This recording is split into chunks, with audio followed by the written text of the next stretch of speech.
Dakuan or pakinggan po natin yung bahagi sa naging panayam natin kay Sir Jaylan Berg Regonem, ang siya pong Administrative Aid 1 ng MDRMO ng SWAL. So far, ma'am, wala pa naman pong reported ng mga landslide, ng mga flooding po dito sa amin, ma'am. So, though ano naman, ma'am, nagpapasalamat din po kami sa mga DDR councils namin kasi po, ina-update po kami through group chat po. And then the other barangay din po is nagkakandak na rin po sila ng clearing operation sa mga AOR po nila. Though ano po, nagkakandak pa rin po kami ng ocular lubing po namin sa bawat barangay, nag-visit din po kami. So far, wala din po, ma'am. Wala pa po report na.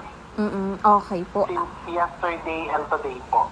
Lahat po ng daan po dito sa SWAL, from National Highway po and then sa mga looban po, lahat po yun passable po lahat po. Wala naman pong anything na reported po na hindi po passable. Ang SWAL po is negative po sa mga evacuees po. May mga ano naman po kami, mga call person po kami sa mga nababaang mga lugar po sa amin. Kinakamusta po namin sila, ma'am. So far, ma'am, wala pa po silang mga report sa amin, ma'am. Actually, ma'am, meron po kaming dalawang binabantayan, ma'am.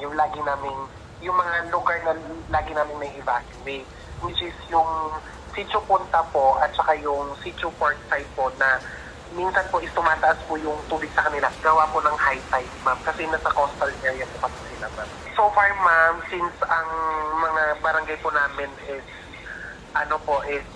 from yung mga barangay namin ng mga coastal area namin, ma'am, so far is okay naman po, ma'am.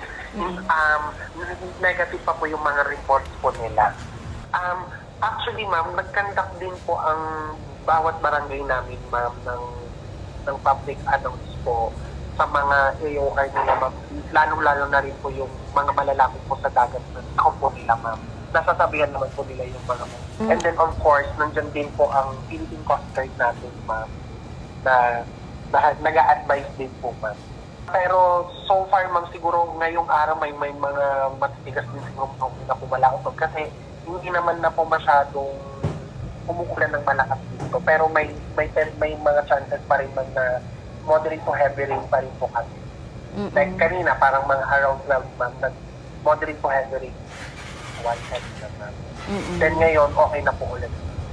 Actually, ma'am, napasyal po dito ang aming mahal na mayor. Kinamusta din po yung monitoring namin, ma'am. So far, okay naman po lahat. Sa mga minamahal naming mga SWAL po, bukas po ang aming tanggapan, 24/7.